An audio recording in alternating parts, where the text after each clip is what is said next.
Long ago, in a quiet town under a brilliant star, a child was born.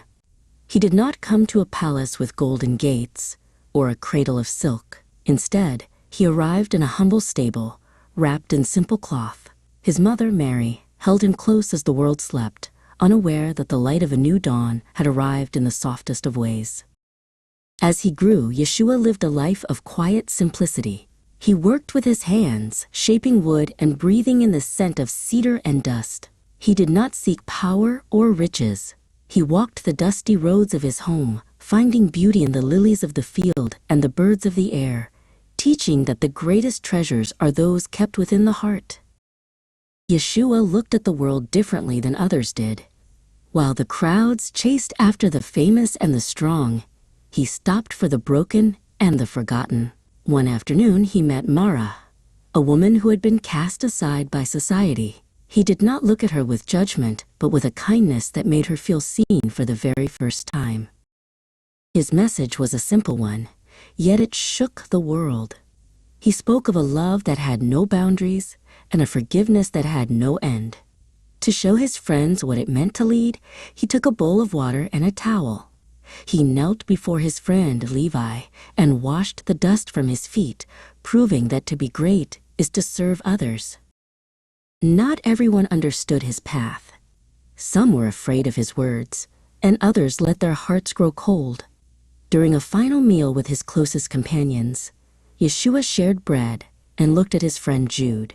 Even though he knew a shadow was falling over their friendship, Yeshua's gaze remained steady and full of peace.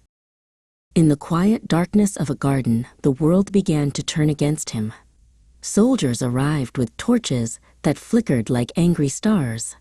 When a guard stepped forward to take him away, Yeshua did not fight. He stood tall and calm, meeting the guard's gaze with a silence that was louder than any shout. The path became heavy and steep. Yeshua was led toward a hill, carrying the weight of a wooden cross that represented the burdens of the whole world. Even as he suffered, he did not speak words of anger. He looked at the people who hurt him and offered them the very thing they lacked, forgiveness.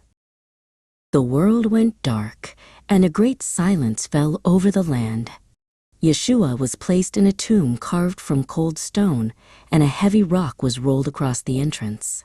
Mary stood outside the tomb, her heart heavy with a sorrow that felt as though it would never lift. It seemed as though the light had finally gone out. But love is stronger than stone, and life is deeper than shadows. On the third day, the sun rose to find the tomb empty. Yeshua stood in the garden once more, not as a memory, but as a living hope. He had returned to show that no matter how dark the night, the morning always comes for those who walk in love.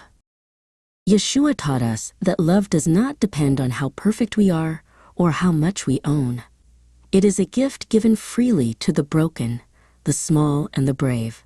His life remains a bridge over the troubled waters of the world, reminding us every day that there is a better way to live.